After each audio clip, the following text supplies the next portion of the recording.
frutos se van viendo, ¿no? La asociación que integra personas con esclerosis múltiple, familiares con esclerosis múltiple, también nos integra a los médicos, ¿no? Y es una buena forma en donde todos podamos, de una manera abierta, franca, cambiar ideas al respecto, ¿no? Todos con un objetivo único, que es poder mejorar la atención de las personas con esclerosis múltiple y también entender los aspectos singulares que tiene esta condición, esta enfermedad en nuestro medio, ¿no? Probablemente no es lo mismo analizarlo desde la perspectiva de alguien en Europa y en Norteamérica o alguien en Perú. Y de eso todos ustedes podrían dar un testimonio sin duda muy importante, amplio, interesante y muchas veces conmovedor. Y es precisamente en lo conmovedor que creo donde se originó el interés de todo el grupo que trabajó en afán de hacer esta guía. Voy a hacerles un apretado resumen histórico, y cuando digo apretado es literalmente, porque si tuviéramos que detallar desde cuándo empezó esta iniciativa, esto inició casi en el año 2012. O sea, en realidad han sido 8 años desde que esto comenzó a trabajarse, cuando inicialmente por esfuerzo de los pacientes se fue calando sobre la autoridad de salud para llamar la atención hacia una condición que de inicio pues no tenía realmente, no estaba dentro del foco fundamental de planes del Ministerio de Salud. Esencialmente porque los viejos conceptos en atención de salud privilegiaban el número sobre el problema. ¿Eso qué significa? Que aquello que es importante en salud pública es aquello que afecta a muchas personas y no aquello que afecta a pocas personas. Pero esos conceptos, en toda justicia, han venido cambiando en el tiempo, en donde el valor de cada persona se convierte en un valor social. Es decir, todos de alguna manera, por un caso, por 10, por 1000 o por 1.000.000, asumimos un interés colectivo, que es lo que realmente nos dignifica como sociedad. Y las sociedades que mejor entienden eso son también las sociedades que mayor desarrollo humano consiguen. Entonces, es en ese sentido que iniciando esto, no desde la autoridad hacia los pacientes, sino de los pacientes como reclamo a la autoridad, hay que ser totalmente justo, fue así como esto inició. Entonces, la autoridad ante el reclamo que pudo escalar a las alturas, llamémoslo así, del poder, convocó inicialmente a un grupo de médicos para que apoyáramos un trabajo que el ministerio comandaba. Y esto fue así durante 3 años, hasta el año 2015, donde había reuniones semanales, por lo menos de 2 o 3 horas en el Ministerio de Salud, bajo el comando de una persona del Ministerio de Salud. Y al cabo de 3 años, como sucede, estas personas fueron removidas en los cambios políticos y administrativos, y el trabajo que inicialmente se hizo, que era un trabajo, yo creo que un trabajo al cual le faltaban algunos aspectos metodológicos, luego voy a detallar eso, pues quedó en nada. Un buen día el funcionario a cargo desapareció, renunció, se fue, y también con él se fue todo lo que se había hecho durante 3 años. Costó trabajo recuperarlo, finalmente se logró hacer, pero últimamente esto quedó solamente en la anécdota. Entonces se hizo un replanteamiento, otra vez se volvió a buscar a la autoridad, que en este caso ya era otra, por supuesto, con los cambios políticos, y finalmente se convocó a la Sociedad Peruana de Neurología. Ahora quiero poner énfasis en esto, porque las sociedades médicas son un grupo sin duda de profesionales que trabajan en determinadas áreas, pero las sociedades médicas somos órganos consultores de un gran grupo de médicos que se llama el Colegio Médico. Y el Colegio Médico, desde el punto de vista social, es el consejero en salud del Estado. Por eso ustedes escuchan que el Colegio Médico puede a través de los medios decir: yo propongo hacer una cuarentena draconiana desde Navidad hasta Bajada de Reyes. Y bueno, y dice, bueno, ¿y por qué el Colegio Médico? Porque el Colegio Médico es el consultor en salud. Y nosotros, dentro de cada área, nos convertimos a su vez en los consultores del consultor. Entonces, existe una autoridad, y esto es legal, y además es socialmente aceptado, de donde la rectoría del Colegio Médico en asuntos de salud es reconocida. Entonces, en este caso, se pidió a la Sociedad de Neurología que lo hiciera. Y esto es inédito, absolutamente inédito, porque habitualmente Los documentos que el Ministerio de Salud, vamos a detallarlo, hace para normar las cuestiones de salud en el país, son casi siempre fuente propia.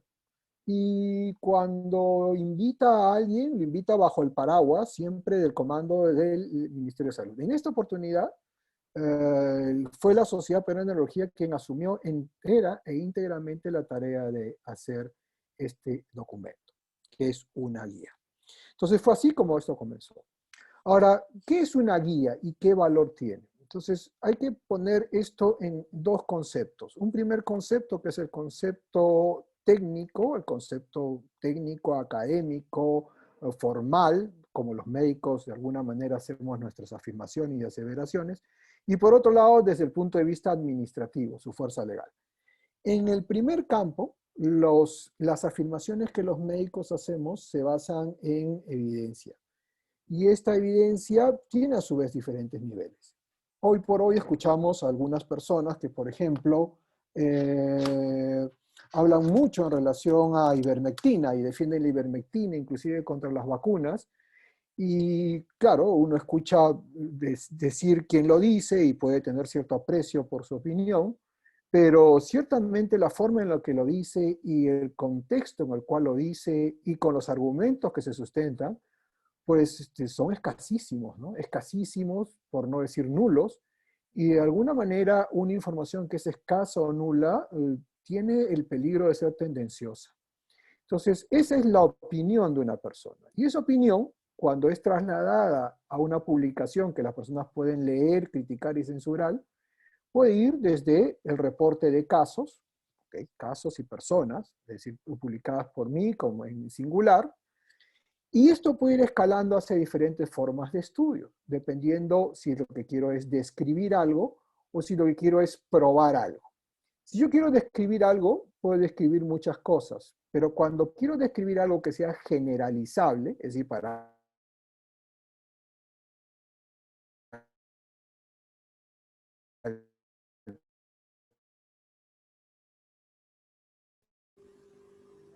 todo el colectivo de personas, y el número va creciendo, también el aprecio por lo que yo voy describiendo va siendo mucho mayor.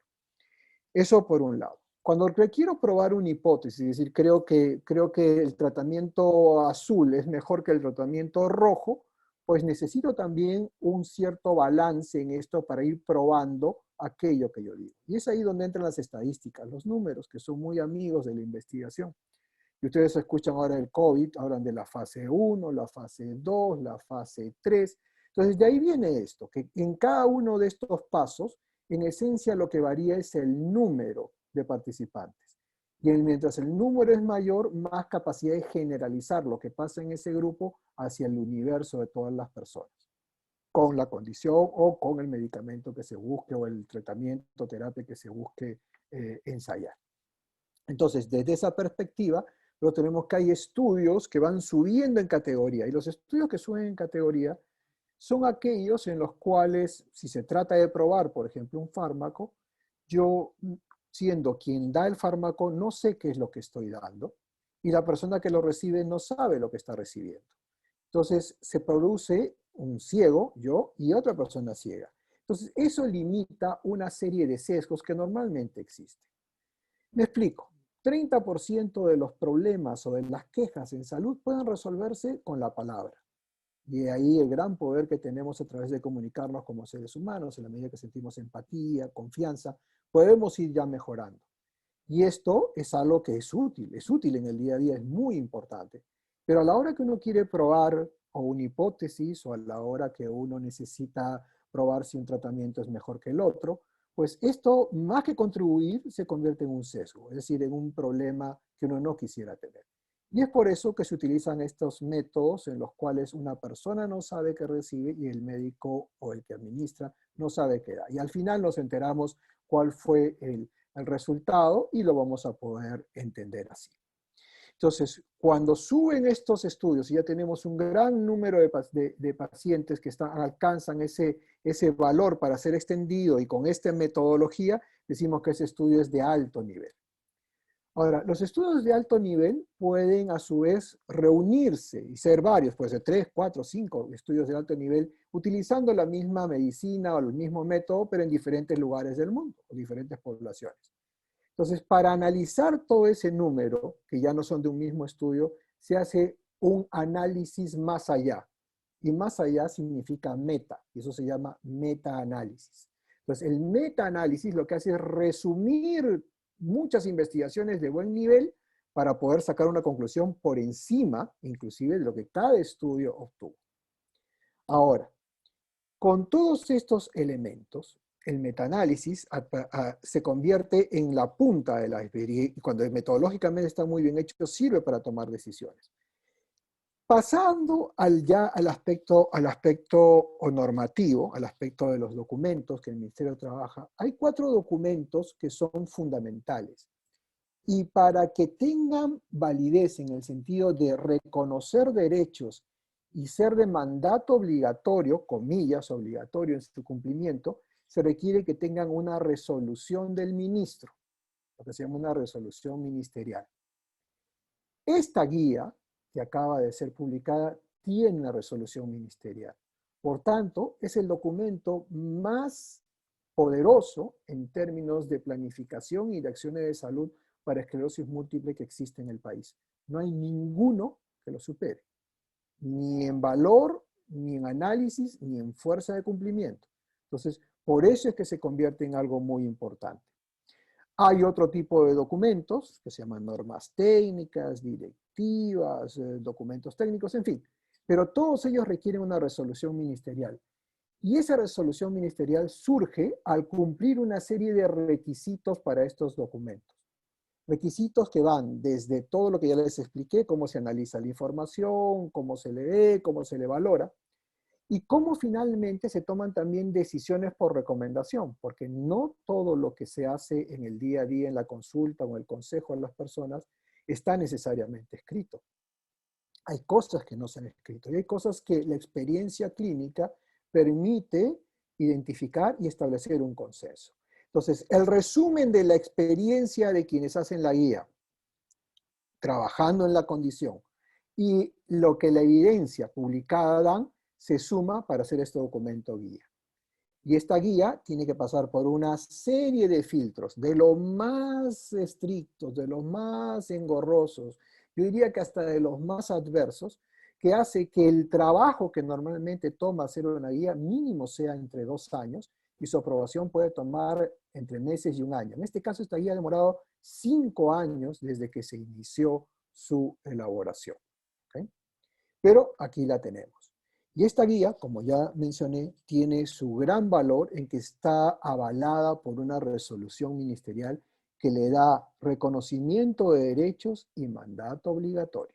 Ahora, la obligatoriedad de una guía no significa que si una guía dice las personas necesitan hacerse un trasplante de hígado cuando su hígado no funciona, es que yo voy a ir a un doctor y decir hágame un trasplante de hígado. El doctor le dirá, oiga, yo lo que necesito es un donante, necesito saber si usted califica, detalles indudablemente clínicos, pero sí es un marco por el cual el Estado establece un compromiso, un nuevo compromiso, en el cual las estrategias de diagnóstico y las oportunidades de tratamiento quedan plasmadas en un documento.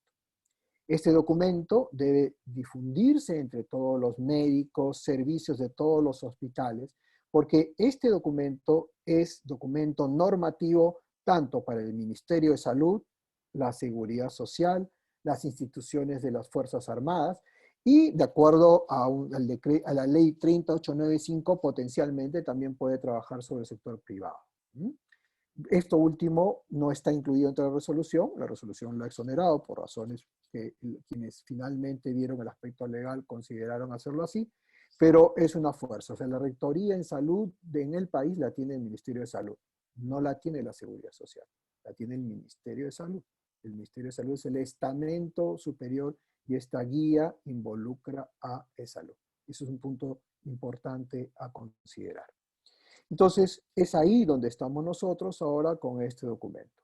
¿Qué dice este documento? Este documento dice que hay ciertas formas de hacer el diagnóstico, que son universales, y ciertas formas de tratar a las personas, sustentado, como ya les dije, en argumentos que son sólidos y robustos al tiempo en el cual la guía se trabajó.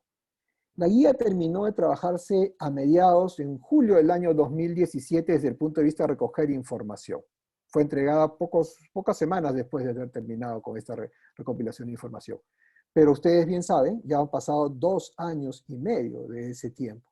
Y hay muchas cosas nuevas que no están incluidas en la guía. Y no están incluidas porque precisamente el tiempo que ha pasado y que esta guía ha dormido en los brazos del trámite, ha hecho que algunas cosas no sean incluidas y que necesitemos, dentro de algún tiempo no muy lejano, hacer una actualización. Pero ese es otro tema y medicina es así. Siempre estamos actualizando los conceptos. Entonces, este es el aspecto central en la guía y ese es el valor que tiene y ese es el fruto de este esfuerzo colectivo en el cual también las asociaciones han estado comprometidas, todas las asociaciones trabajando en un mismo sentido para buscar con esmero conseguir tocar puertas y poder hacer que el ministerio pose sus ojos en esta condición, cambiando sus paradigmas en donde el número era lo importante para ahora entender que es la condición misma de cada persona la que tiene valor.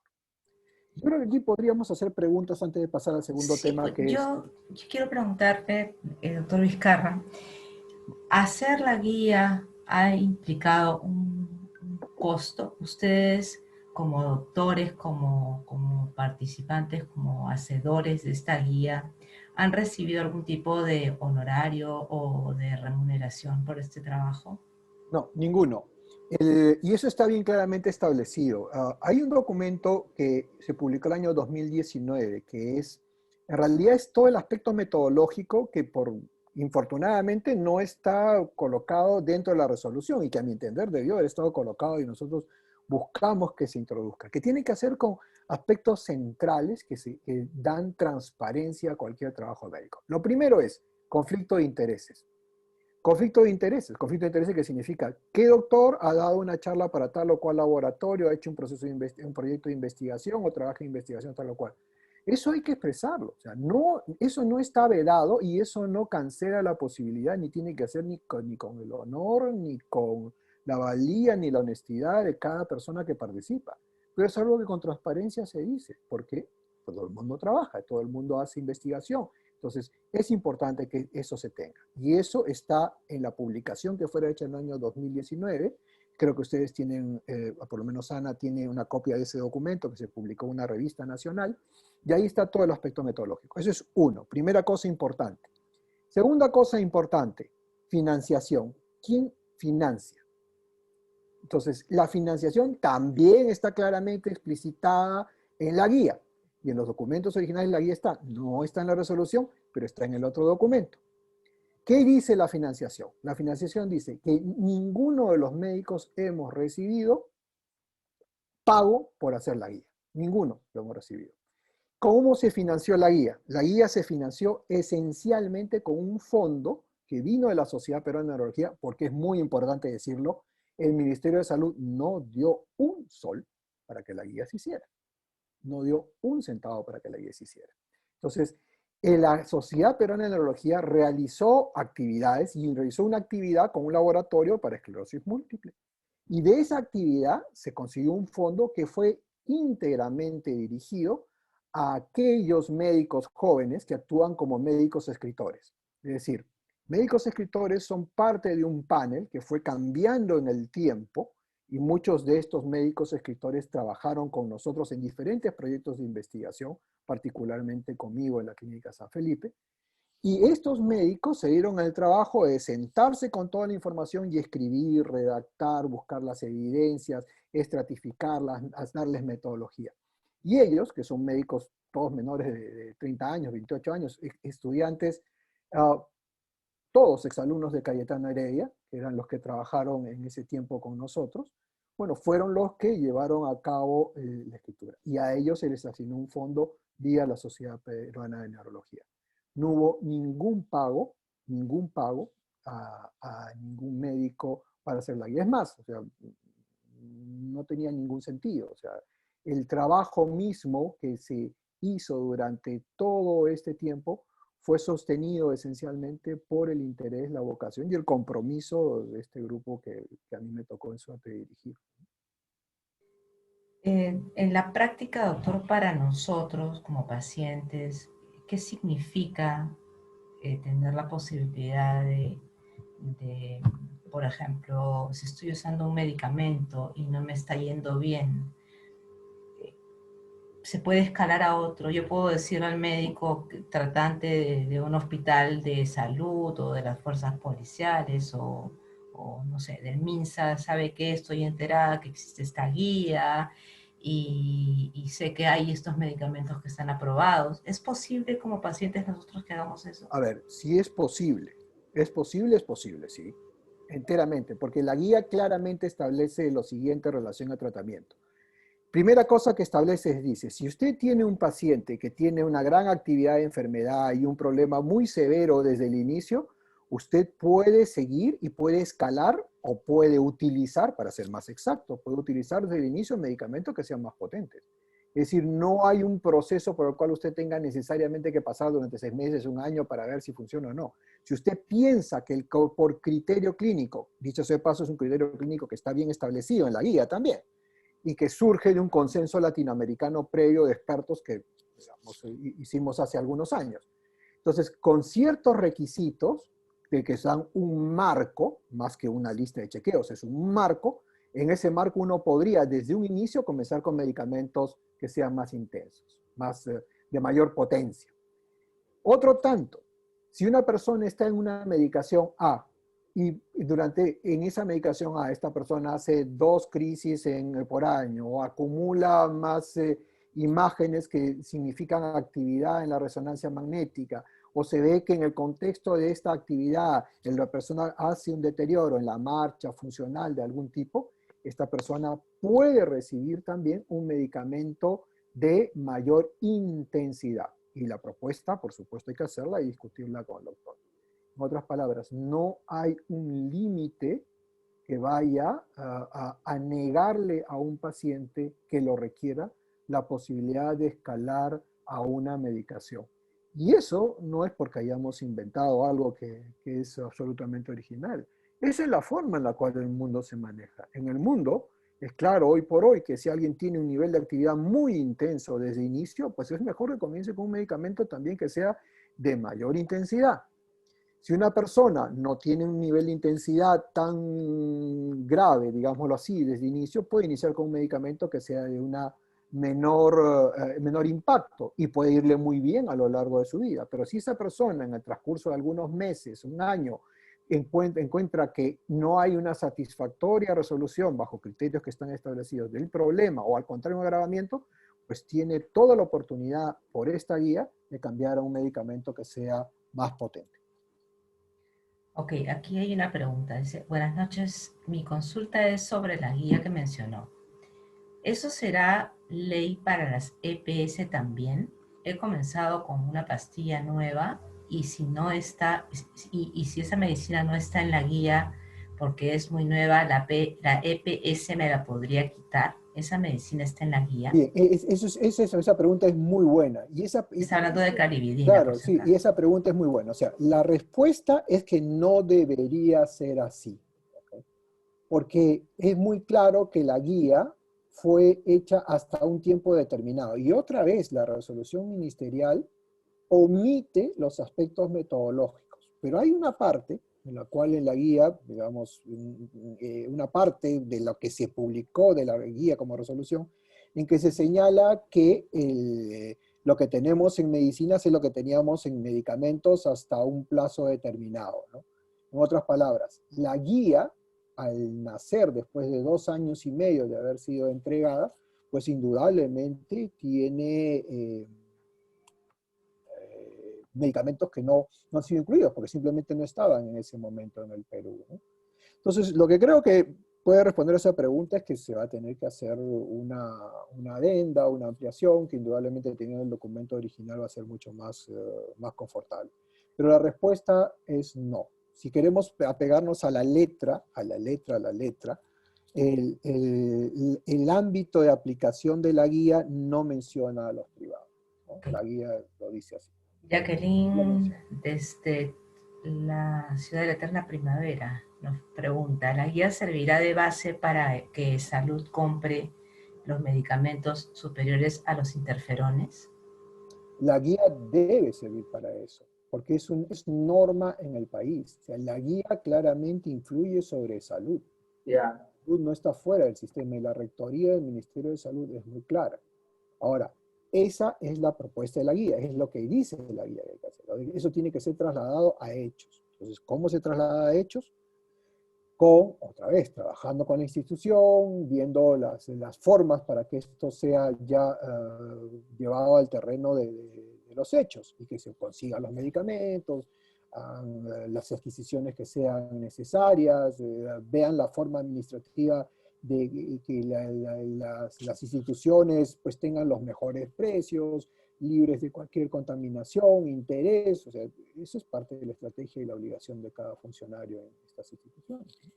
Milagros nos dice, buenas noches, yo usaba teriflunomida cuando tenía EPS por 3 años, pero luego pasé a E-Salud y no me daban medicación porque ellos no la tenían en su petitorio.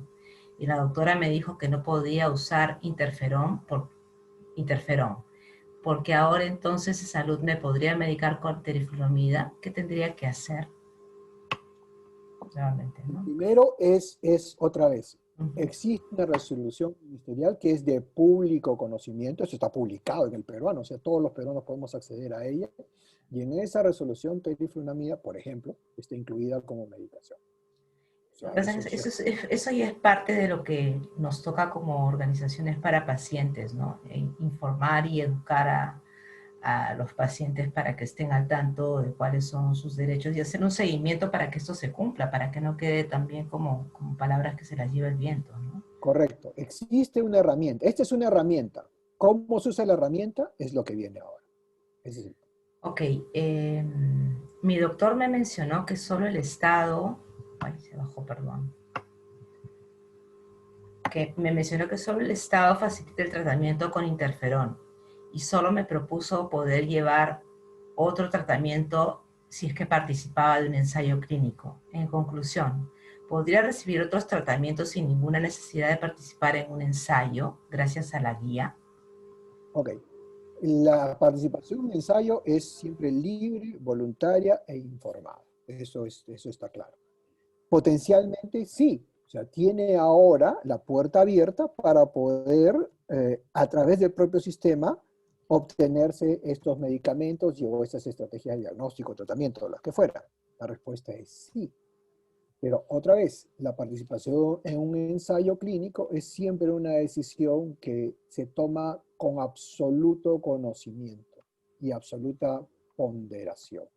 Ponderación en el sentido de lo que uno entiende por un ensayo, los beneficios, los riesgos que están también ligados a los ensayos clínicos, ¿no? Yo creo que los ensayos clínicos son importantes. Yo creo que las personas puedan participar en ensayos clínicos siempre es bienvenido. Creo que los ensayos clínicos han permitido cambiar muchas cosas. Imaginemos en lo que pasa con COVID. ¿Qué sería si no tuviéramos voluntarios que hayan permitido poder evaluar lo que pasa con las vacunas? Pues no sabríamos hasta ahora qué sucede, no tendríamos ninguna vacuna. Entonces, los ensayos clínicos son intrínsecamente importantes y yo diría intrínsecamente buenos. Lo que hay que ver siempre es que las condiciones en las cuales se haga esto sean basadas en una participación libre, voluntaria y consciente.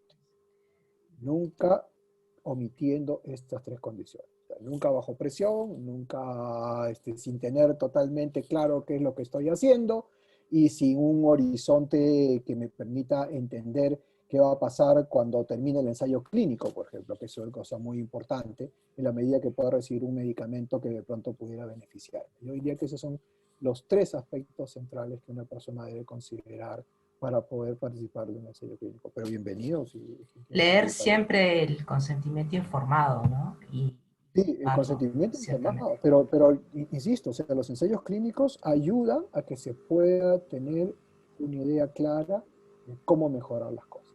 Esa es cosa. Ok. Gaby dice, doctor, usted ha mencionado que este camino de aprobación de la guía ha sido inédito. ¿Cuántas enfermedades raras tienen guía y qué recomienda para que no se repita un proceso tan largo como este? Ustedes que nos Ok, están acompañando, amigas sí, de otras organizaciones de sí, enfermedades sí, raras sí. ahora. A ver, de enfermedades raras creo que hasta donde recuerdo, creo que ninguna. Lo único que he visto es una guía, que no es una guía, es un documento técnico muy grande, sobre trasplante de células hematopoyéticas en general. ¿Qué son las células hematopoyéticas? Son aquellas que se utilizan, por ejemplo, en algunas formas de cánceres, también se utilizan en esclerosis múltiple en algunas formas. No sé cuántos trasplantes de células hematopoyéticas se hayan hecho en el Perú, creo que podríamos contarlos tal vez con los dedos de una mano, ¿okay? Y creo que algunos en la seguridad social, pero poquísimos, ¿no? Pero sin embargo existe un documento técnico, que es una de las cosas que interesantemente en algún momento el ministerio, fuera de sus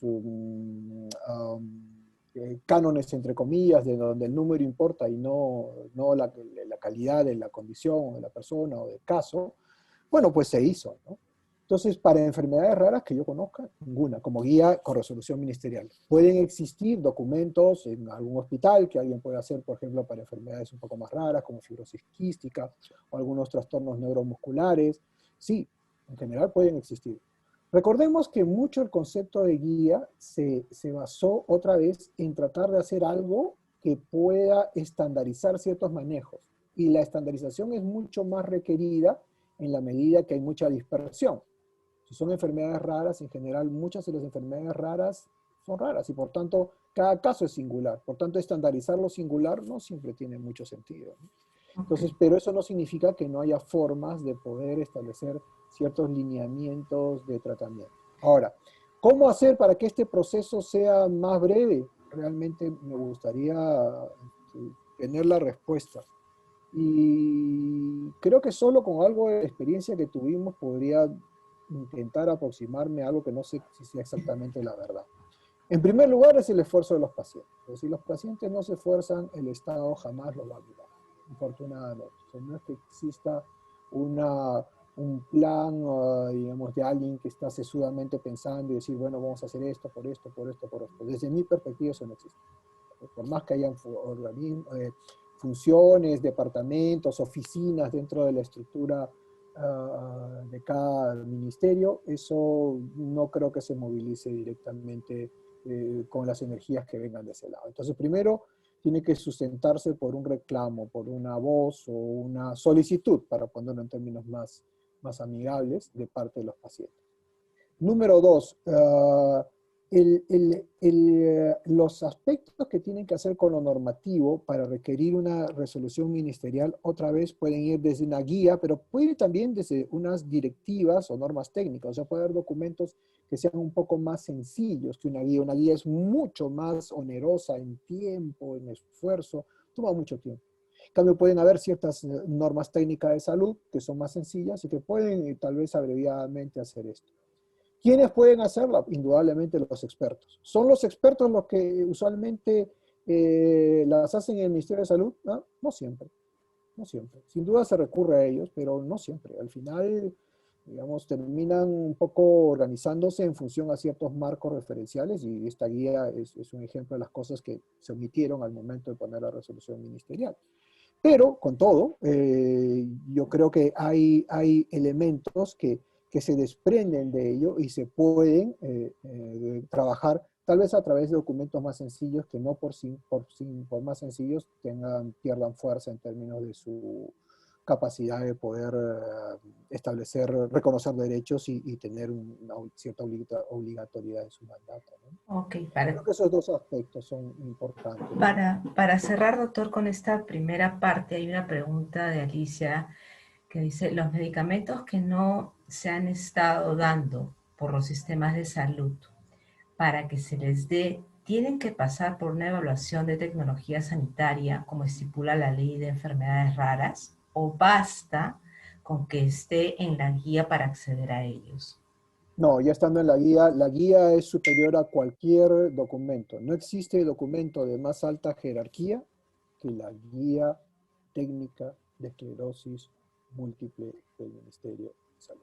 Pero si hablamos de otras patologías, aplica lo mismo. O sea, si está en la guía, Ah, ok, pero de otras si hablamos de patologías. una patología como hipertensión pulmonar, por ejemplo. Ok, si hay una guía de No, hipertensión no, pulmonar y no tienen... hay una guía, no hay una guía hecha. Ok, entonces otra vez regresamos. Los documentos para que tengan fuerza y para que el Estado establezca un compromiso requieren tener una resolución ministerial, que es lo que aplica a todo su sistema. Yo puedo, trabajando, habiendo trabajado años en el Hospital Cayetano Heredia, de pronto decidir que el Hospital Cayetano Heredia se va a manejar de esta forma. ¿Ok? Y puede ser un documento técnico del hospital, pero eso no influye sobre el hospital, otro hospital, sobre los AISA u otro. Entonces, son estas normas con resoluciones ministeriales las que tienen la fuerza de ser aplicadas a todo el sistema. Esa es la diferencia, ¿no? Y la importancia de documentos de esta magnitud. Ok. Entonces, con esto cerramos la primera etapa y pasamos a la segunda que está en el candelero para nosotros los peruanos. Y digo los peruanos porque hay gente de otros países que nos están acompañando. ¿Qué pasa con las vacunas para COVID, doctor? ¿Qué hacemos con el tema? ¿Nos vamos a vacunar? ¿Vamos a poder vacunarnos? ¿Tenemos riesgo de vacunarnos? Si estamos medicados con A, con B o con C, ¿es arriesgado vacunarnos? ¿Qué pasa con COVID, esclerosis múltiple y medicación? Ok, en realidad hay varias cosas, ¿no?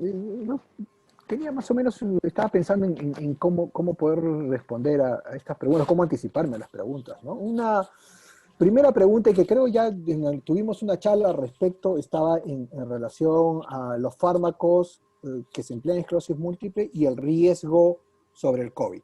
Es decir, cómo es que los fármacos podían modular el riesgo de, de adquirir COVID o hacer que el COVID fuera severo, ¿no? El segundo aspecto sería cómo puede influir la esclerosis múltiple en sí sobre las vacunas. El tercer aspecto sería cómo influyen las vacunas sobre la esclerosis múltiple. Y el cuarto aspecto sería cómo influyen los fármacos sobre las vacunas. Más o menos con eso creo que podríamos Cubrir ver todo el universo. los efectos, ¿no? Ujú. Entonces, en relación a los fármacos y el riesgo de COVID, lo dijimos hace algún tiempo cuando hablamos de esto en general, han habido varios estudios que como conclusión, primera conclusión, parecen mostrar que la esclerosis múltiple en sí no es una condición de mayor riesgo ni para tener COVID ni para que el COVID vaya mal. O sea, la esclerosis múltiple en sí. Si los tratamientos para esclerosis múltiple, trabajando sobre el sistema inmunológico, pueden influir sobre la respuesta de la persona para adquirir el COVID o hacerlo más severo, hay varios estudios, hay 4 series grandes, 4 de las que yo conozco, una francesa, una italiana, una en Estados Unidos, otra que viene de un laboratorio, y todas más o menos dicen lo siguiente, con matices que vamos a detallar también. Dicen, en general parece que los fármacos en sí mismos no involucran un riesgo mucho mayor de tener COVID ni de hacer un COVID severo. Entonces, ¿qué es lo que parece incrementar el riesgo en las personas con esclerosis múltiple de tener un COVID más severo? Las cosas que no son COVID. Es decir, la edad y la comorbilidad.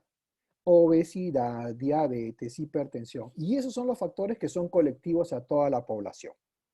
Ahora, cuando se ha hecho un análisis ya sobre los mecanismos de cada uno de los fármacos trabajan de formas diferentes. Todos van a trabajar su sistema inmunológico, algunos trabajan sobre la respuesta inflamatoria, otros trabajan sobre, potencialmente influyen, aunque su mecanismo no sea directo, sobre los glóbulos blancos. Hay 2 glóbulos blancos, si recordamos la exposición que hicimos hace algunos meses. Hay un sistema que se llama sistema innato, que es el que nos defiende de todos los agentes que se involucren en nuestro cuerpo, que es como nuestra primera línea de defensa. Y hay un sistema adquirido, vamos a decirlo así, que ya es más selectivo en relación a la experiencia que este primer sistema tiene con el agente que se busca combatir. Entonces, la mayor parte de medicamentos sobre esclerosis múltiple trabajan un poco sobre estos sistemas. Pero hay algunos que por su potencia pueden trabajar inclusive sobre el sistema innato y sobre el sistema adquirido. Un ejemplo de eso es el alemtuzumab, que es básicamente quien está en esa categoría. Y el alemtuzumab es el medicamento más potente, uno de los más potentes en su efecto, pero también está ligado a una serie de riesgos. Por tanto, su uso, no solo para nosotros en Perú, sino para el mundo en general, siendo un medicamento muy potente y muy eficaz, usualmente se coloca en una línea un poco superior y un poco más distante del inicio de una condición de esclerosis múltiple. Lo siguiente está en aquellos medicamentos que afectan los glóbulos blancos, que a su vez son de dos tipos. Y aquí vamos a hablar ya de entrar en materia con un tipo de glóbulo blanco que es el linfocito. Los linfocitos son de dos tipos, un linfocito de tipo T y un linfocito de tipo B. Los de tipo T trabajan básicamente, estoy tomándome muchas licencias como inmunólogo, por supuesto vería hasta con sorpresa y con horror, pero digamos, los linfocitos T trabajan un poco adhiriéndose hacia el agente externo, es decir, se acercan y lo comen, lo fagocitan, lo engullen y utilizan una serie de elementos para poder hacer esto. Los linfocitos B más bien producen sustancias químicas que a distancia, es decir, a distancia van a promover que estos agentes sean destruidos. Dentro de esas sustancias químicas hay muchas, pero ahí están los anticuerpos. Por tanto, aquello que nosotros vamos a formar como memoria tiene mucho que hacer con estos linfocitos B. Algo también con los T, pero particularmente los linfocitos B. Entonces nosotros diríamos hasta el momento de explicación, a ver, entonces si los linfocitos B tienen que hacer con la memoria, cuando me coloco una vacuna, precisamente lo que hago que mi cuerpo aprenda y memorice, sin tener el impacto de hacer la infección, cómo defenderse cuando éste esté expuesto al agente que estoy buscando controlar. En otras palabras, los medicamentos que impacten sobre los linfocitos B potencialmente pudieran tener un cierto efecto sobre el beneficio de la vacunación. ¿Cuáles son esos medicamentos? Esencialmente son los medicamentos que trabajan son anti-CD20, el ocrelizumab, el rituximab. ¿Cuáles son esos medicamentos? Cladribina, que también puede disminuir este tipo de linfocitos, y el alemtuzumab. Son los tres medicamentos que pueden generar esto. Poco más atrás y un tanto más marginalmente puede estar el dimetilfumarato, que también lo tenemos ahora, que puede también en algunos casos bajar también los glóbulos blancos.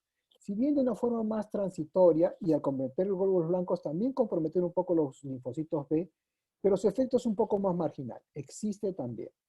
De igual manera, el fingolimod, que es otro medicamento que se utiliza, busca secuestrar estos glóbulos blancos en los ganglios. Entonces, pudiera limitar un poco la actividad de una potencial vacuna. Sin embargo, y entramos en un detalle mucho más selectivo, hay ciertos tipos de linfocitos, estos linfocitos B, que van a ser los más importantes para memoria, que son aquellos que quedan como en un banco de reserva. En tanto, otros que están circulando pudieran no tener tanta importancia en eso. Y quizás eso sea más aplicable un poco hacia estos dos últimos ejemplos del dimetilfumarato y el fingolimod. Todavía hay cosas que no están del todo claras, pero en donde existe una posición un poco mejor establecida está en los medicamentos que yo les mencioné. Pero de todas maneras son cosas que hay que observar. Entonces, medicamentos a observar con vacunas, el ocrelizumab, el rituximab, alemtuzumab, un poco el fingolimod, yo diría que dentro de los más importantes, y poniendo un poco más al margen el dimetilfumarato. Doctor, perdone que lo interrumpa, pero solo para estar seguros, me voy a permitir traducir lo que usted está diciendo. Sí. Quiere decir que si estoy usando cualquiera de los medicamentos que usted ha mencionado y me vacuno, la vacuna de repente no funcione. Ahora vamos a hablar de ese siguiente, porque lo siguiente es, entendiendo esto, ¿qué es lo que podemos hacer? Entonces vamos al siguiente. Es una excelente pregunta, pero deviene inmediatamente esto. Pero quiero ir, digamos, viendo todo el perfil. Los interferones, todos los conocen. El acetato de glatiramero, estos no parecen tener ninguna influencia sobre la vacuna. O sea, no afectarían la posibilidad de que uno se vacune y limitar el efecto de la vacuna esperado. El natalizumab, que también se conoce, parece que tampoco no. El mecanismo es diferente y el natalizumab no tiende a disminuir los glóbulos blancos, y particularmente los linfocitos. Por tanto, son los medicamentos que mencioné inicialmente en aquellos en los cuales habría que tener una cierta observación. Ahora, todo esto parte esencialmente de experiencias hechas, por ejemplo, con otras vacunas que utilizan las personas de forma regular, como la vacuna para influenza. Entonces, en función de eso se ha podido medir cuánto de la vacuna influenza en alguien que está recibiendo estos medicamentos pudiera o no limitarse en su actividad y en su beneficio. ¿Por qué? Porque no tenemos pacientes con esclerosis múltiple que hayan recibido la vacuna. Por tanto, todo esto es un marco más teórico que sostenible por evidencia. Pero, con todo esto, se han buscado establecer ciertas recomendaciones, dado que la vacuna viene a velocidad de la luz, a velocidad de Warp, entonces hay que buscar entender algo y tomar ciertas decisiones, un poco como lo que se fue haciendo al principio para ver qué se recomendaba en pandemia o no se recomendaba en pandemia en cuanto a tratamiento. Entonces, regresando al aspecto de vacunas. Entonces, en relación por ejemplo, ocrelizumab, una de las recomendaciones, estas recomendaciones surgen del grupo de consenso de Reino Unido, menciona la posibilidad de que podría, en el caso que una persona fuera a iniciar ocrelizumab, por ejemplo, consiguiera la vacuna, fuera vacunado inicialmente, y luego podría ya ir hacia vacunación. ¿Qué tiempo se establece? Eso no está totalmente claro, pero hasta donde sabemos, los anticuerpos en los estudios que se están haciendo parecen obtenerse más o menos hacia los días 28, es decir, hacia el mes determinada la aplicación de las vacunas. Entonces, podría ser razonable, si una persona puede de alguna manera sostenerlo, diferir el inicio de un tratamiento con ocrelizumab un mes desde el periodo de vacunación para permitir que la vacuna pudiera ya ser activa, ¿no? Del mismo modo, si es que uno fue una persona que ya está en tratamiento con algunos de estos agentes, rituximab o ocrelizumab o fatumumab, quién sabe cuando ya lo tengamos de forma regular en el Perú, poder retrasar la siguiente administración de la medicación para poder tener un efecto de la vacuna con una mejor garantía, no está muy claro. No está muy claro si es que en esas circunstancias esa sea una decisión acertada. Y eso habría que verlo en cada caso. Cada caso. Hay ciertas estrategias, exámenes que uno puede emplear buscando cierto tipo de glóbulos blancos, de linfocitos, un examen de sangre, que quizás pudieran dar una ventana como para poder generar también un retraso de la administración de la medicación, pero eso no está de todo claro. Algunos lo recomiendan, otros no. Y ahí todavía no hay un consenso que pueda ser extendible. Cada caso se tendrá que ver, ¿no? Doctor, Sí. Renan, justamente un poco yendo por ese lado, dice, ¿cómo reacciona el sistema inmunológico frente a la vacuna? Cuando hay una respuesta exagerada ante cualquier intromisión, tengo la experiencia con la vacuna de la tuberculina y sospecha con la vacuna contra la hepatitis. Ok, eso es importante. Uno puede reaccionar a la vacuna por el agente de la vacuna o por los estabilizantes de la vacuna. Recordemos que una vacuna tiene que ser producida, tiene que ser transportada, tiene que ser viabilizada, tiene que ser transformada en algo que se pueda administrar por una determinada vía. Entonces la vacuna no viene sola, la vacuna viene con excipientes, que son cosas que acompañan a la vacuna. Por ejemplo, dentro de una de las reacciones alérgicas que se dio con una de las vacunas que se está trabajando aquí, se sospecha, todavía no está claro, que pueden ser más bien los excipientes y que se hace una alergia a una parte, un componente, no a la propia vacuna, sino al agente con el cual se estabiliza la vacuna, ¿no? Que son algunos tipos de alcoholes, algunos tipos de sustancias que usualmente se adhieren a la molécula de la vacuna para darle eso, estabilidad en el tiempo, para que no se degrade. Entonces, si alguien ha tenido, por ejemplo, una reacción a la vacuna A y tiene reacción a la vacuna B, que son totalmente diferentes, yo pensaría cuánto es la vacuna o cuántos son los excipientes, ¿no? Y habría que hacer un análisis muy, muy específico. ¿Qué se podría hacer? Trabajar con un alergista. Trabajar con un alergista y hacer pruebas. ¿Qué hacen los alergistas? Usualmente diluyen la cantidad del agente que se quiere probar en cantidades mucho más pequeñas y se hacen pruebas específicas. Las pruebas pueden detectar si una persona es reactivo o no reactivo a ello en anticipación.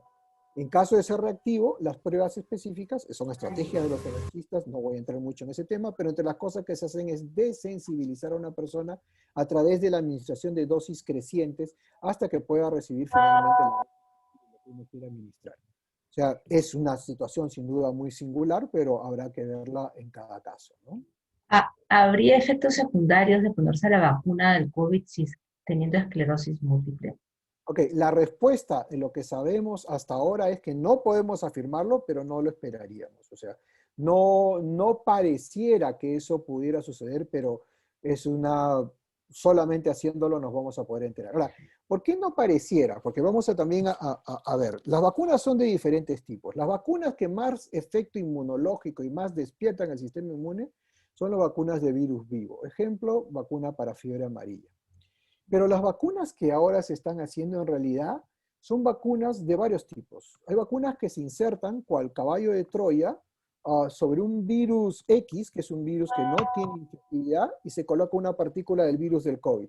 De manera tal que estos dos virus entran al cuerpo y al ser como un constituyente nuevo de este virus que ya sea, digamos, inactivado o destruido, actúa solamente como una barcaza, como un vehículo para que esta parte del virus se exprese. Esos son los tipos de que utilizan, o las vacunas que utilizan fracciones del virus. Las vacunas que ahora están siendo aprobadas, las últimas, tienen una tecnología totalmente diferente. Son vacunas en las cuales la persona no recibe una partícula del virus, sino recibe una parte del gen del virus que a su vez dentro del cuerpo va a producir una de las partículas del virus que no actuó como infectante y por tanto el cuerpo la va a reconocer. O sea, metodológicamente es totalmente nuevo, realmente es sumamente interesante. Teóricamente, bajo ese sistema, eso permitiría una mejor tolerancia del cuerpo a la vacuna. En otras palabras, esta tecnología podría, y por supuesto todo en condicional, ir acompañada con menos riesgos de reacciones adversas a la vacuna. Pero eso es algo que ciertamente solamente el tiempo terminará. Y eso es, doctor, algo que solamente podremos saber como en el caso de las alergias. Por ejemplo, hay dos preguntas aquí en el chat con respecto al tema. Dicen, solamente podremos saber si hacemos alergia poniéndonos la inyección, porque ya se han Es cierto, reportado casos de es alergia. cierto, es cierto. Sí, se ha reportado algún caso de alergia con la vacuna que se está ensayando, que Cayetano está ensayando, Cayetano y San Marcos están ensayando. Ha habido un caso que ha sido público. Y en otras partes del mundo siempre hay algún tipo de reacción. Lo que uno mira son los números, ¿no? Cada persona es un individuo absolutamente único. Entonces, por tanto, hay efectos que pueden ser únicos. Los efectos, por ejemplo, que se dan en 1 de cada 10 a 1 de cada 100 se consideran efectos intolerables. Por eso es que nosotros no toleramos el COVID. 2 a 3% o 3% de las personas que hacen COVID se mueren. Eso es intolerable. Números serían totalmente diferentes si hablamos de 1 en 100, en 1 en 1000, que eso es, digamos, todavía se considera algo frecuente, siendo lo primero muy frecuente, algo frecuente. Lo que considera raro es aquello que vaya entre 1000 y 10.000, y lo que se considera muy raro es aquello que va en más de 10.000. Pero claro, si pensamos vacunar pues a 2/3 partes de la población mundial, pues indudablemente van a verse algunos efectos adversos. Eso es muy probable que sí. El Doctor, punto es a ver, mirarlo y tomar una decisión, ¿no? O sea, ¿cómo lo vemos? Y hasta ahora, las vacunas, con el número que tienen, pues están hablando de efectos adversos que se localizan entre los efectos más bien muy raros, ¿no? Entonces, ahí está. una persona que tomó su última dosis del segundo año del Mavenclad, ¿puede Ya. vacunarse teniendo un recuento de linfocitos actual poco bajo? Es una excelente pregunta. Hay una recomendación también se basa, ¿no? Y una de las recomendaciones que ha surgido este consenso del Reino Unido es esperar 3 meses luego de la administración. 3 meses. Mientras estén más bajos los linfocitos, teóricamente menos beneficio va a tener la vacuna. Teóricamente. No lo sabemos en la práctica. Pero una de las recomendaciones que surge de este grupo de análisis es esperar 3 meses desde la última administración del curso de... para ser vacunado. Ok, acá hay otra pregunta. Las vacunas tienen una prevalencia de 3 meses. Si uno se vacuna, ¿puede contraer el COVID o ser portador de él? Nadie lo sabe. Nadie lo sabe. Y no sabemos si son 3 meses, no sabemos si son, o sea, lo que se ve hasta ahora es que en los seguimientos, que van 4 meses, los anticuerpos son positivos, se positivizan ya en niveles que se consideran defensivos y que los números en la clínica también configuran a partir para cerrar en 4 semanas. Pero ¿cuánto van a durar? Pues nadie lo sabe.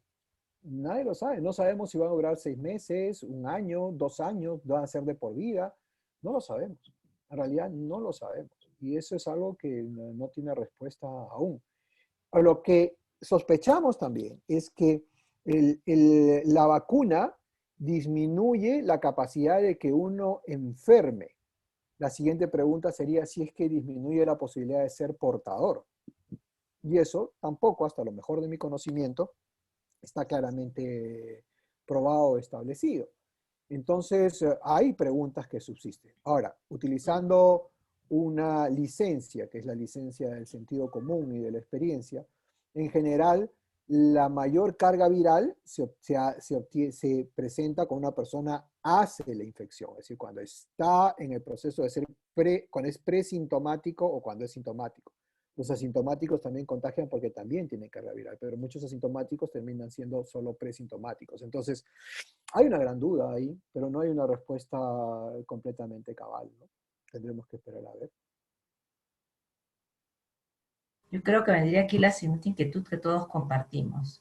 Si he tenido COVID y han pasado 3 meses o 4, no sabemos si es que los anticuerpos que desarrollé por el COVID me van a proteger. ¿Me vacuno o no me vacuno? Ok, hasta ahora las normas no han establecido una diferencia entre lo uno y lo otro. ¿Y por qué? Porque dentro de los grupos que se vienen trabajando, la idea de vacunación se ha trasladado un poco parecido a lo que sucede con influenza, ¿no? Entonces, influenza, una persona tuvo influenza el año pasado y este año termina vacunarnos otra vez. ¿Por qué si ya tuve influenza me vacuno ahora otra vez contra influenza? Entonces, uno es porque la cepa puede cambiar y puede ser otro agente y puede estar expuesto. Si eso mismo puede pasar con COVID, nadie lo sabe. Si la autoridad de salud va a establecer como requisito una prueba de anticuerpos para vacunar a una persona y decirle usted tuvo COVID y por tanto ya no necesita ser vacunado porque usted tiene anticuerpos positivos, no está establecido. Y hasta lo mejor de mi conocimiento, eso no es algo que se esté haciendo como prerequisito para ser vacunado. Lo que se piensa es que dentro del grupo de los que han participado en estos estudios ha habido personas que también han recibido vacuna, algunos en estadios presintomáticos, otros han hecho infección y otros han sido protegidos, pero no hay una respuesta absolutamente clara a ello. En todo caso, la posibilidad, si es que en algún momento aparece un examen que pueda discriminar mejor a quienes vacunar y a quienes no, eso es algo que está por establecerse. Las personas que están inmunodeprimidas, independientemente del tratamiento y de la enfermedad que tengan, ¿se complica el tema de la vacunación? ¿Va Se a funcionar la complica, vacuna? a ver, ok, que la primera pregunta sería si estas vacunas que hasta ahora son las que tenemos aprobadas, bueno, están aprobadas en algún lugar del mundo, pudieran potencialmente empeorar la enfermedad que una persona tuviera. La respuesta no la sabemos, porque muchos de los grupos que que han participado de los estudios de vacunación, o los participantes que han sido incluidos en estos grupos, no son participantes en los Son cuales su- se haya claro. incluido personas en esta condición. Es más, muchos de los criterios de exclusión usualmente separan a las personas con otras complicaciones para precisamente no tener un factor de sesgo, que no es el factor real de la vida. Ahora, ¿qué es lo que puede pasar? Otra vez miramos hacia atrás. Viendo las experiencias con otras vacunas, en general las vacunas de virus vivos son las que parecen ser más complicadas en cualquier estado de compromiso inmunológico. Ninguna de estas vacunas parece ir en ese sentido. La vacuna de influenza está autorizada, la vacuna para hepatitis está autorizada. Eso no significa que una persona no pueda hacer una complicación al ponerse una vacuna de influenza teniendo esclerosis múltiple, artritis o ninguna condición. O sea, siempre ese riesgo existe. Pero Doctor, hasta ahora perdón, pero no. que acá hay una pregunta que es la vacuna contra la difteria. Aprovecho Sí. para Sí, introducir. con la vacuna contra difteria no es problemática. No es problemática, es inactivada y se puede emplear. Afortunadamente, yo creo que hicieron un buen trabajo, hubo un buen nivel de contención de los casos que aparecieron y enhorabuena que se logró estabilizar esto, ¿no? En estos momentos ya no hay una alerta roja como para que se fuerce la vacunación de las personas, ¿no? Entonces habrá que observarlo un poco, ¿no? Cosa que Pero, hubiera sido. pero entonces, resumiendo un poco su última idea, el mensaje con el que tendríamos que quedarnos es que no se sabe. Es correcto, Es es verdad, o correcto, sea, nos es vacunamos, correcto. no sabemos. ¿Pueden haber algunos efectos? No sabemos. Entonces, ¿cuál sería la recomendación? Vamos a Ok, la, suponer que usted recomenda es el la médico de recomendación, todos los que estamos aquí, de sí, las ok, 60 la personas que recomendación, estamos. la recomendación sería extremadamente individual. A ver, Ah, si yo soy grupo de riesgo, ok, tengo más de 60 años, tengo diabetes, tengo hipertensión, tengo sobrepeso, tengo un asma no controlada, no tendría ninguna duda en vacunar. Porque el riesgo de vacunarme contra no hacerlo es claramente menor. Porque el riesgo del COVID en esas poblaciones es muy alto. ujú. Es muy alto. O sea, simplemente me vacunaría. Ahora, si soy una persona que además de estos riesgos, o sin estos riesgos, tengo entonces tengo esclerosis múltiple, y mi esclerosis múltiple está estable, y estoy recibiendo interferón, acetato, glatiramero, o teriflunomida, ¿puedo vacunarme? La respuesta es sí, pero muy probablemente la vacuna funcione.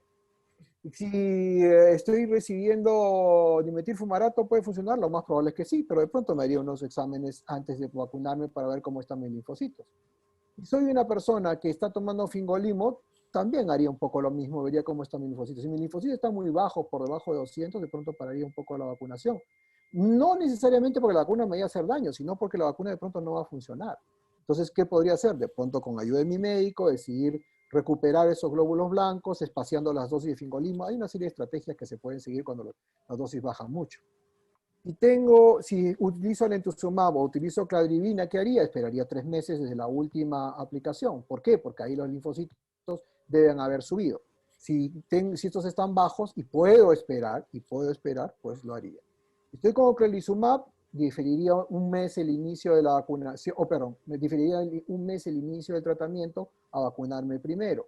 Si ya estoy en ocrelizumab, diferir o no la administración, no hay consenso. Algunos difieren, otros no, pero habría que medir otra vez los glóbulos blancos y ver los linfocitos en particular y ver cómo están, para darle el mayor provecho a la vacunación, ¿okay? Dentro de los esquemas que se vienen tratando. Entonces, cada caso va a tener que verse de forma individual, no hay una recomendación transversal, salvo, creo yo, en las medicinas que mencioné al principio, ¿no? Interferones, acetato de latinomero, teriflunomida, por ahí, creo que no va a haber mucho reparo en poder vacunarse. Hablando esencialmente que lo que estamos buscando es que la vacuna sea eficiente, ¿no? Más que si la vacuna va a dar riesgo o no, que teóricamente digo, podría ser segura, ¿no? Por la forma en la cual está siendo modulada, fabricada. Imaginamos que usted sigue muy de cerca el tema de los estudios que hay con respecto a los diferentes laboratorios o fabricantes de estas vacunas, ¿no? No sé, Pfizer, la Sputnik, la no sé qué, la China y todas las que hay. ¿Es posible elegir? ¿Es posible que digamos, mejor con Pfizer no nos arriesgamos porque la cadena del frío es muy exigente y nadie nos garantiza que el Perú, eh, a la hora que me la pongan, haya salido de estar bajo 80 grados centígrados y espero mejor por la de Moderna o por la de AstraZeneca? A ver, esa es la prueba del diablo, es esa. Sí, Siempre, pues, siempre uno pierde. sí. ¿Ok? ¿Por qué? ¿Por qué? Porque en realidad, primero, otra vez, no hay información suficiente para poder decirlo, pero yo, eso no me inmovilizaría en términos de qué decisión tomar, ¿no? Yo creo que, otra vez, si pertenezco a grupo de riesgo, yo diría que no dudaría en vacunar. No deberían vacunarme con lo que tenemos ahora y con lo que vaya a llegar. Ninguna vacuna, hasta lo mejor de mi conocimiento, de las que se está ensayando, de las 19 vacunas y tantas, es de virus vivo. Por tanto, la posibilidad de tener una complicación de lo que ya sabemos con virus vivo en personas que tienen esclerosis múltiple, la respuesta sería no. Entonces yo esperaría en general que estas vacunas fueran muy amigables en personas que tengan enfermedades inmunológicas o en tratamientos en inmunidad, en el curso de inmunidad. ¿Cuál escoger? Habría que verlo en función a la experiencia. Johnson Johnson recién inicia su estudio acá en Perú, está en Pero, reclutamiento. doctor, si vamos a esperar la experiencia, que vamos a esperar 3 años. O sea, ¿qué vamos Es a que, hacer?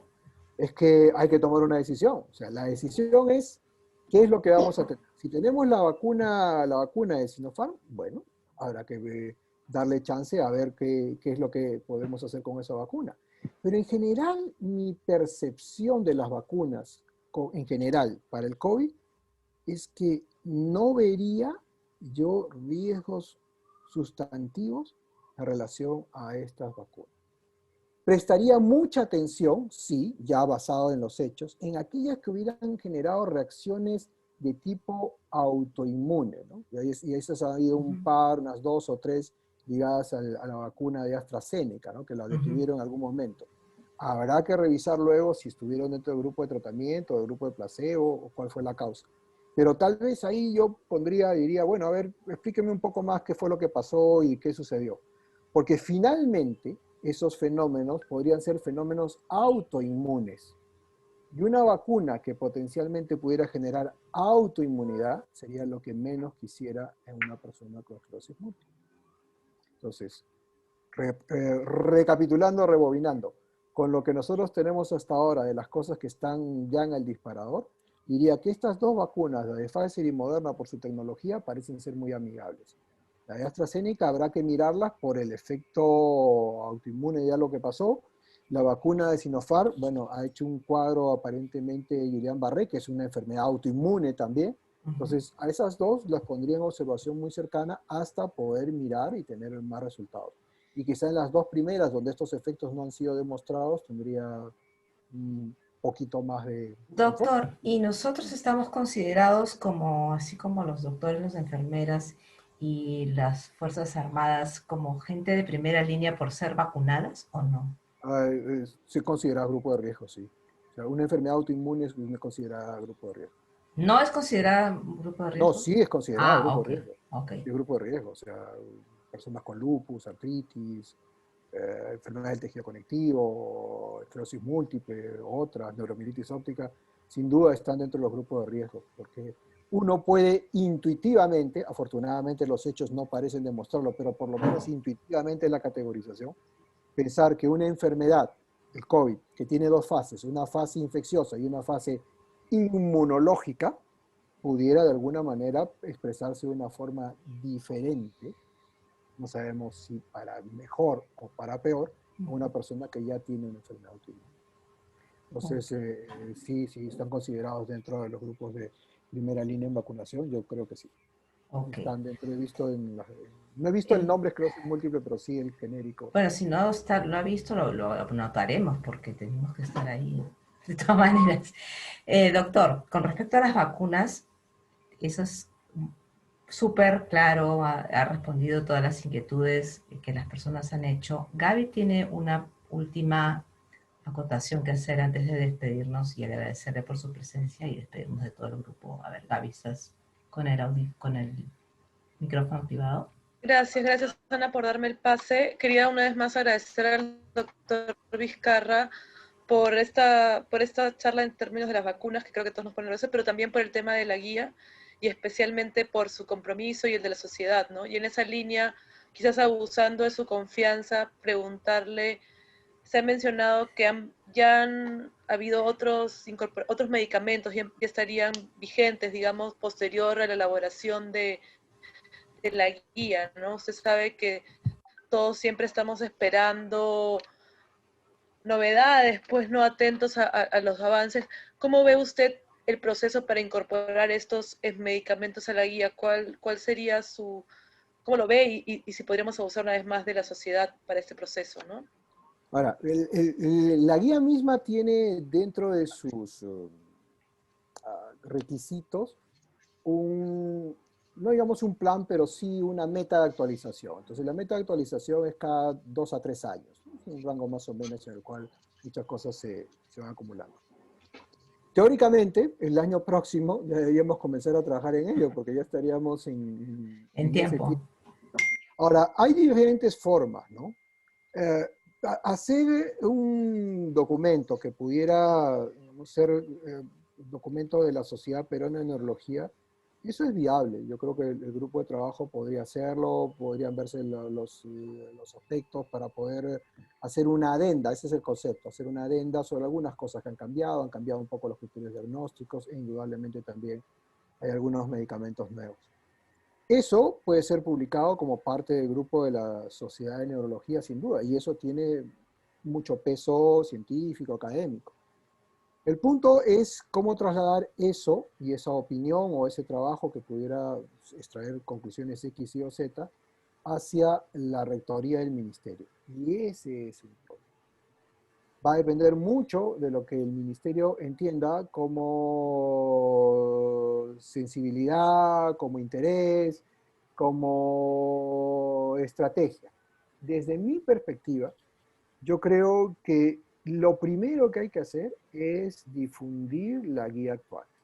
En la medida que no exista el conocimiento, que no existe, dicho sea de paso, por todos los neurólogos del país, por todos los jefes de servicio de todos los hospitales, instituciones, lugares, etcétera, etcétera, etcétera, etcétera, de que existe una guía que es una normativa, difícilmente vamos a poder ir por la tarea de hacer una adenda de algo que todavía no se conoce.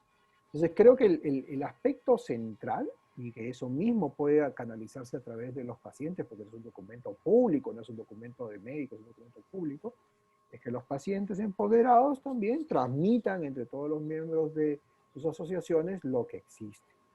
Si quieren ver un resumen de lo que existe, el resumen está, que es un resumen mucho más simple, está también en el artículo que se fue a publicar el año 2019, usted tiene una referencia.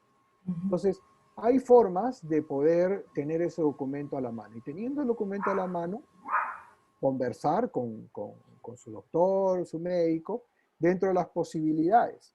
Entonces, los médicos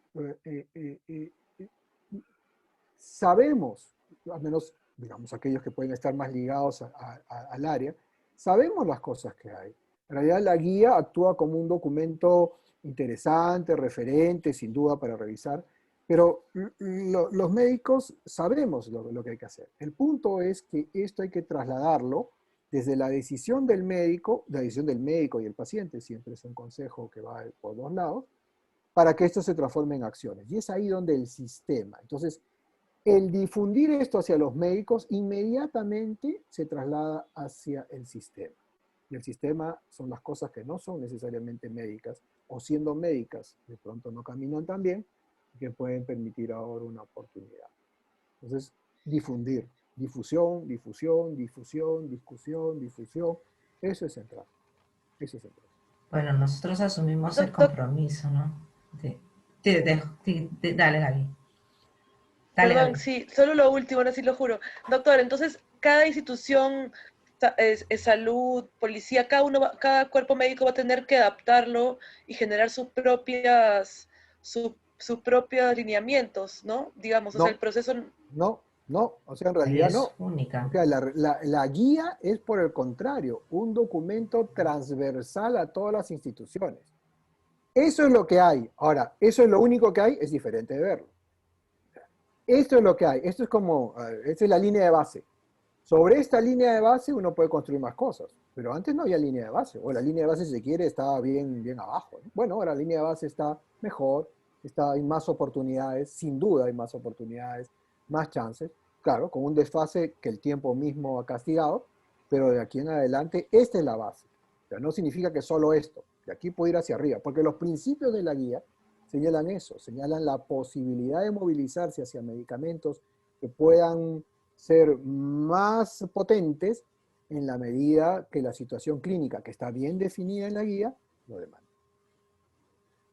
Sí, un poco lo que tocaba decir para cerrar este tema es que ya es parte del trabajo que tiene que hacerse desde la Sociedad de Neurología para que la información llegue y nosotros de pronto desarrollar una estrategia como organizaciones de pacientes para hacer la difusión, ¿no? Porque hasta donde nos queda claro a todos, la guía que se genera del MINSA es como la mamá de todos los pollitos, entonces tienen que cumplirla y acatarla todos los demás. Entonces, y obviamente para que eso suceda, todos los demás tienen que saber que existe.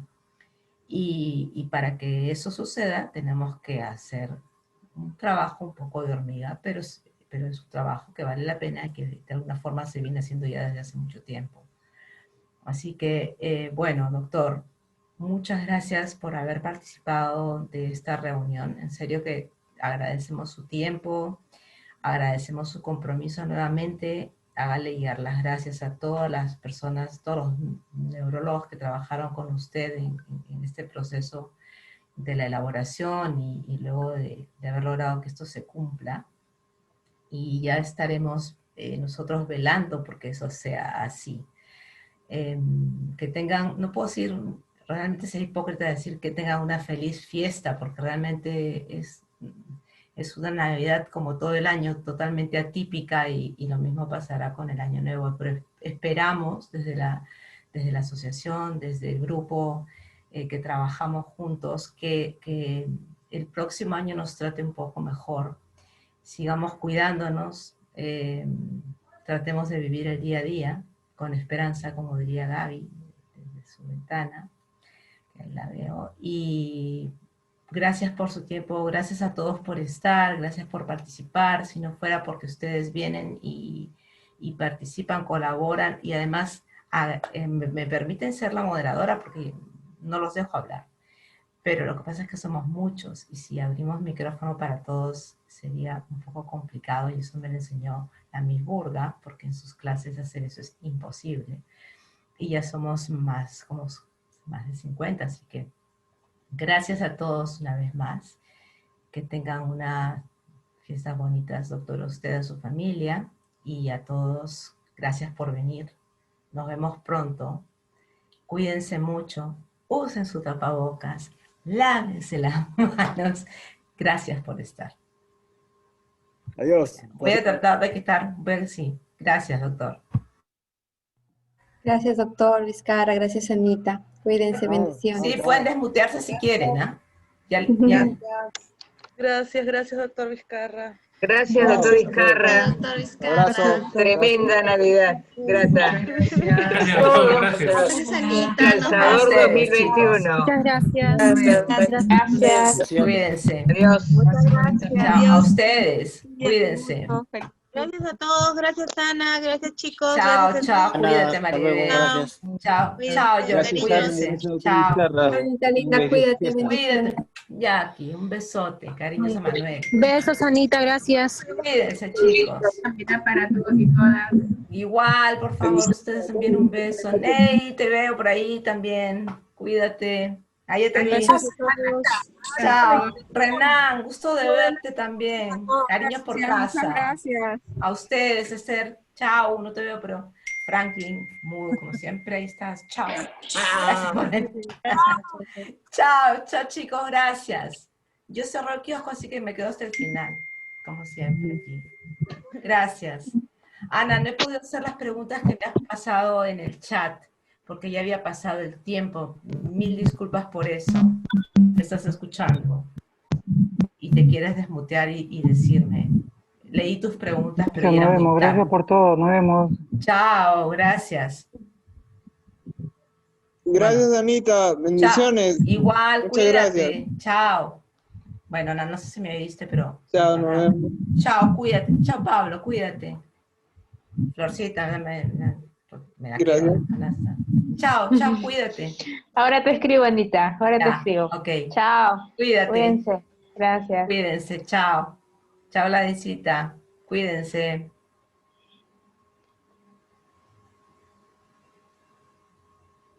Ay, me parece alucinante cómo se van reduciendo. Me gusta quedarme cerrar el kiosco. Chao Milagros. Chao Mauricio. Chao Joana o Johanna, no sé.